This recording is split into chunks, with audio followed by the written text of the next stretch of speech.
Hello बच्चों, class 10 subject science and worksheet number 33.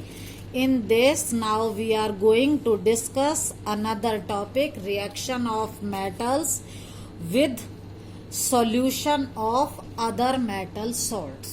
देखो, reaction of metal, कोई metal ले लो A, let it metal A with solution. Solution का मतलब water में डिसॉल्व करके aqueous solution of other metal salt. Other metal ले लो B, उसका कोई हमें सॉल्ट लेना है और उसके सॉल्यूशन से अगर हम इसकी रिएक्शन करवाते हैं तो क्या होता है, हम इसमें ये देखेंगे. तो देखो, इसको करने के लिए हम फिर एक्टिविटी बेस्ड काम करेंगे जो आपकी बुक में एक्टिविटी 3.12 है और जिसका डायग्राम यहाँ दे रखा है. तो अब हम स्टार्ट करते हैं. देखो, मान लो हमारे पास कोई मेटल है A, ठीक है. मान लो हमारे पास है कोई मेटल A. फिर हम क्या करते हैं, दूसरी मेटल कोई B है, उसका हम कोई सॉल्ट लेते हैं. जैसे B के साथ क्लोराइड ले लो या सल्फेट ले लो या नाइट्रेट ले लो और उसका बनाते हैं सॉल्यूशन और फिर हम रिएक्शन करवाते हैं. देखो, मान लो हमने लिया मेटल A, आयरन नेल, लोहे की कील. उसमें कौन सा मेटल है? आयरन. मेटल B मान लो कॉपर और उसका सॉल्ट हो गया कॉपर सल्फेट.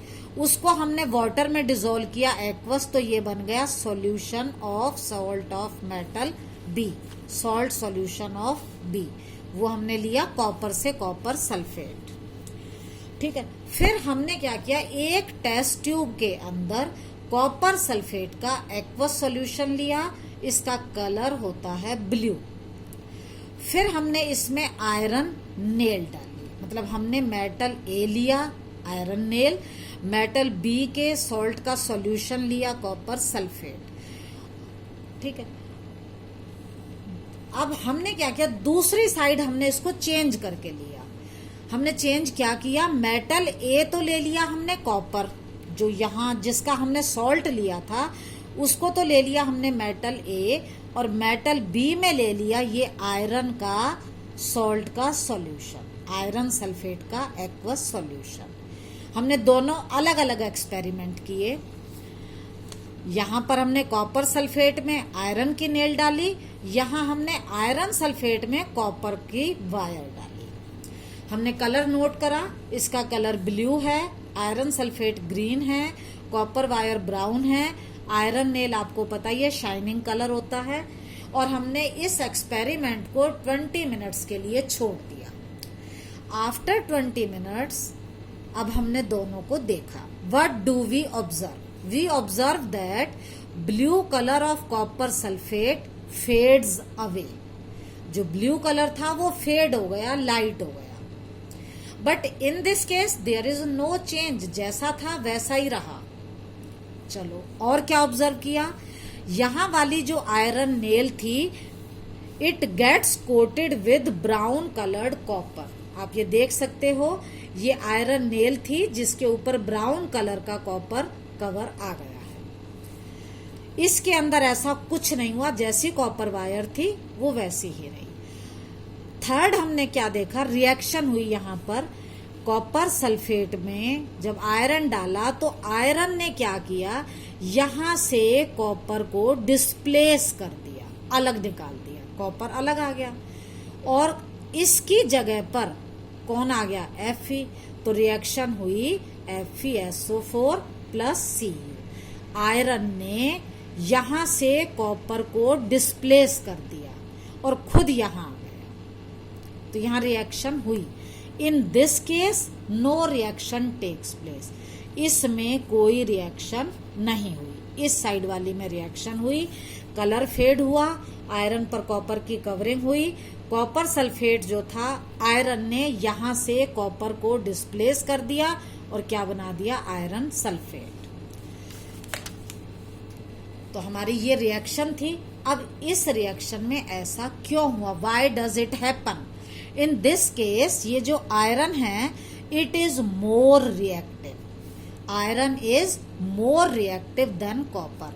आयरन कॉपर से ज्यादा रिएक्टिव है, सो इट डिस्प्लेसेस कॉपर, इसलिए ये इसको भगा देता है। जैसे आप अगर एक डेस्क पर 2 बच्चे बैठे हो, कोई तीसरा स्ट्रॉन्ग सा बच्चा आए और वो एक को हटाए और खुद बैठ जाए, तो उसने क्या किया, उस बच्चे को डिस्प्लेस किया। जैसे यहाँ आयरन जो था ये मोर रिएक्टिव था, इसने यहाँ से कॉपर को डिस्प्लेस कर दिया। तो अब हमें क्या पता लगा कि जो मेटल मोर रिएक्टिव होती है, मोर रिएक्टिव मेटल क्या करती है, वो डिस्प्लेस करती है किसे, लेस रिएक्टिव मेटल को। कहां से, फ्रॉम इट्स सॉल्ट सॉल्यूशन। अब क्योंकि यहां डिस्प्लेस कर रही है, therefore it is a displacement reaction that you have read in lesson 1। तो आपकी रिएक्शन हो गई ये, मेटल ए लिया था, मेटल बी का सॉल्ट सॉल्यूशन लिया था। अगर यहां पर ए ज्यादा रिएक्टिव है, मोर रिएक्टिव है, तो ये क्या करती है, यहां से मेटल बी को डिस्प्लेस कर देती है, खुद यहां आ जाती है और मेटल बी को अलग निकाल देती है। अब इसी तरह से आप और एग्जाम्पल भी ले सकते हो। For example in this case, आपके यहीं से लिया है मैंने, ये सिल्वर नाइट्रेट का एक्वस सॉल्यूशन है और इसमें मैंने कॉपर ऐड किया है। यहाँ पर ये कॉपर मेटल है और इसमें सिल्वर मेटल है। इन this case copper is more reactive than silver, copper silver से ज्यादा रिएक्टिव है, सो इट डिस्प्लेसेस, ये क्या करेगी, यहां से सिल्वर को डिस्प्लेस कर देगी, ये अलग हो गया और कॉपर यहां आ जाएगा तो it will form copper nitrate. तो ये भी एक डिस्प्लेसमेंट रिएक्शन है। Now question number 2, what happens when copper reacts with silver nitrate solution. देखो कॉपर सिल्वर नाइट्रेट से जब रिएक्ट करता है तो क्या होता है, कॉपर डिस्प्लेसेस सिल्वर, वो इसको सिल्वर को क्या कर देता है, डिस्प्लेस कर देता है। When copper reacts with silver nitrate, it displaces silver from silver nitrate solution. अब क्यों कर देता है, because copper is more reactive than silver. तो ये था आपका question number 2। Now next topic in this worksheet is reactivity series. What is a reactivity series? Reactivity series में क्या है, जितनी भी मेटल्स है उनकी एक लिस्ट बनाई गई है। कैसे बनाई गई, एक्सपेरिमेंट करके। जैसे हमने कोई मेटल लिया, उसको दूसरी मेटल के सॉल्ट सॉल्यूशन से रिएक्ट करवाया, अगर डिस्प्लेस कर दिया तो वो ज्यादा रिएक्टिव है, अगर डिस्प्लेस नहीं किया तो वो लेस रिएक्टिव है। तो इस बेसिस पर हमने एक लिस्ट बनाई जिसमें ये जो ऊपर वाली मेटल है दे आर मोर रिएक्टिव और जो नीचे वाली मेटल है दे आर लीस्ट रिएक्टिव। तो what is reactivity series, it is a list of metals arranged in the order of their decreasing activity. ये लिस्ट ऑफ मेटल्स है जिसमें इनको डिक्रीजिंग एक्टिविटी के अकॉर्डिंग लगाया। In this case, potassium is the most reactive and gold is the least reactive. हाँ, अब देखो, while metals from magnesium to lead can react with acids. ये सारी मेटल एसिड से रिएक्ट करती हैं और हाइड्रोजन प्रोड्यूस करती हैं। जो आपने यहां पढ़ा था, कॉपर ने नहीं किया था, इन दोनों ने तो हाइड्रोजन लिबरेट की थी, कॉपर ने रिएक्शन नहीं की थी। Copper does not react with dilute HCl। ऐसा क्यों था, इसका रीजन है, देखो बेटा, जो हाइड्रोजन से ऊपर वाली मेटल है वही तो डिस्प्लेस करेंगी। Metals from magnesium to lead can react with acid, ये तो एसिड से रिएक्ट करती हैं और हाइड्रोजन को डिस्प्लेस करती हैं। जो नीचे वाली मेटल हैं, copper to gold, they are highly unreactive, वो रिएक्ट नहीं करती, and don't react with any other substance in normal condition, ज्यादातर सब्सटेंसेस से ये रिएक्ट नहीं करती, दे आर हाईली अनरिएक्टिव और least reactive. This is the reason why metals like gold don't corrode easily. आप गोल्ड की अगर कोई ऑर्नामेंट लेते हो तो वो आपने देखा होगा कोरोड नहीं होते। कोरोड का मतलब खराब नहीं होते। अगर आप आयरन के इयरिंग पहनो तो क्या होगा, रस्ट लग जाएगी। आप किसी और मेटल के पहनोगे, सिल्वर के पहनो तो वो भी कई बार ब्लैक हो जाते हैं, लेकिन गोल्ड जो है वो कोरोड नहीं होता, because gold is least reactive, ये किसी से रिएक्ट ही नहीं करता है। जबकि ये वाली जो मेटल हैं, जिंक, आयरन, लेड, ये क्या करती हैं, दे फॉर्म ऑक्साइड्स रेडिली। आप इनको वैसे ही रख दो, एल्यूमिनियम के बर्तन अगर आप घर में वैसे ही रख दो तो कुछ टाइम बाद वो टार्निश हो जाते हैं। टार्निश का मतलब बदरंग हो जाते हैं, उनकी चमक खत्म हो जाती है। वाई? क्योंकि वो ऑक्सीजन से रिएक्ट कर लेते हैं और उन पर एल्यूमिनियम ऑक्साइड की लेयर जम गई। सेम मैग्नीशियम के साथ है। अब यहाँ पर इस सीरीज के अंदर हाइड्रोजन को भी लिया गया। जनरली हाइड्रोजन जो है वो एक नॉन मेटल है, वो मेटल ही नहीं है, फिर मेटल वाली सीरीज में क्यों रखा है?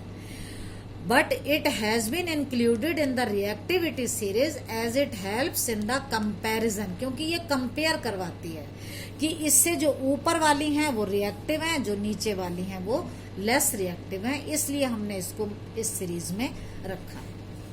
अब आपको इस क्वेश्चन का आंसर मिल गया होगा कि कॉपर जो है वो HCl से रिएक्ट क्यों नहीं करती। देखो आपको यहाँ से लग रहा है कॉपर जो है वो हाइड्रोजन से लेस रिएक्टिव है। अगर हम कॉपर के अंदर HCl डालेंगे तो क्या होगा? देखो अगर हम कॉपर के अंदर HCl की रिएक्शन करवाएंगे तो कॉपर जो है वो हाइड्रोजन से लेस रिएक्टिव है। कॉपर हाइड्रोजन से लेस रिएक्टिव है। जब ये लेस रिएक्टिव है तो ये इसको डिस्प्लेस नहीं करेगा, कांट डिस्प्लेस, और जब डिस्प्लेस नहीं करेगा तो रिएक्शन भी नहीं होगी। Therefore, copper does not react with HCl, hydrochloric acid. Now, reactivity series will be clear to you. Now, we come to the question. Question number 3. A solution of copper sulfate was kept in an iron pot. Iron का एक बर्तन लिया और उसमें हमने डाला copper sulphate. ये iron का बर्तन है, हमने इसमें कॉपर सल्फेट डाला है। After few days, the iron pot was found to have number of holes in it. इस बर्तन के अंदर बहुत सारे होल हो गए। What happened? In this case, ये आयरन है Fe, ये है कॉपर सल्फेट CuSO4। इन दोनों के बीच में रिएक्शन हुई। Iron reacted with copper sulphate solution, और क्या हुआ? देखो इन this case iron is more reactive than copper. अभी आपने रिएक्टिविटी सीरीज में देखा था आयरन कॉपर से ऊपर है तो ये मोर रिएक्टिव है। Iron is more reactive than copper.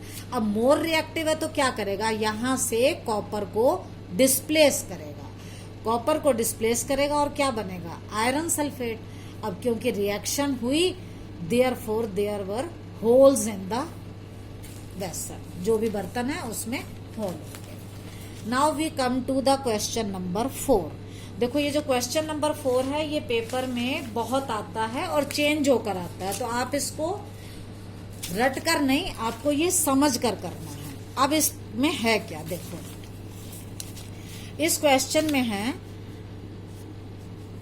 देखो आपके पास है मेटल हैं ABCD, और यहां पर आपके पास आयरन सल्फेट का एक्वस सॉल्यूशन है, कॉपर सल्फेट का है, जिंक सल्फेट का है और सिल्वर नाइट्रेट का। देखो ये आपकी 4 मेटल्स हैं ABCD, और ये आपके सॉल्ट सॉल्यूशन है iron sulphate, copper sulphate, zinc sulphate और सिल्वर नाइट्रेट। और आपको ये भी पता है जो आयरन सल्फेट है ये आयरन मेटल है, इसमें कॉपर मेटल है, इसमें जिंक मेटल का सॉल्ट है, इसमें सिल्वर मेटल का सॉल्ट है। अब पहले हम क्वेश्चन समझते हैं। अकॉर्डिंग टू रिएक्टिविटी सीरीज क्या है, इनमें से कौन मोर रिएक्टिव है? अगर हम इस सीरीज को देखें तो यहां पर है, देखो सबसे ऊपर इसमें से आता है जिंक, जिंक के बाद आता है आयरन, आयरन के बाद आता है कॉपर और कॉपर के बाद आता है सिल्वर। तो मैंने इनको डिक्रीजिंग ऑर्डर में पहले ही लगा लिया, आप भी ऐसे ही कर सकते हैं। ये रिएक्टिविटी सीरीज को लर्न करने की एक टेक्निक कालीनाथ का माली आलू जरा फीका पकाता है, ये मैंने आपको चैप्टर 1 में बताई थी, तो मैं इसको दोबारा रिपीट नहीं कर रही हूँ। हाँ, अब क्या करना है, अब आप इस टेबल को देखो, यहाँ पर ये जो मेटल ए है आयरन सल्फेट के साथ नो रिएक्शन, तो मैंने क्रॉस लगा दिया। कॉपर सल्फेट के साथ ये डिस्प्लेसमेंट रिएक्शन देती है, मैंने टिक लगा दिया। इस तरह से मैंने ये टेबल यहाँ ले ली। अब इस ए ने कॉपर सल्फेट के साथ डिस्प्लेसमेंट रिएक्शन दी, तो इसका मतलब ए ने यहाँ से कॉपर को डिस्प्लेस किया। क्यों किया? Because A is more reactive than copper, तभी तो डिस्प्लेस करेगा। अब हम सेम चीज देखते हैं बी में। बी डिस्प्लेसमेंट रिएक्शन किसके साथ दे रहा है? आयरन सल्फेट के साथ, तो it means B is more reactive than iron. अगर आप सी को देखो तो C is more reactive than silver. देखो जहां क्रॉस है वहां तो रिएक्शन ही नहीं हो रही, जहां रिएक्शन हो रही है आपको वहीं चेक करना है। ए कॉपर से मोर रिएक्टिव है, B is more reactive than iron, C is more reactive than silver. D किसी से रिएक्ट नहीं कर रहा, तो it means D is least reactive, ये किसी से रिएक्ट नहीं करता, ये सबसे कम रिएक्टिव है।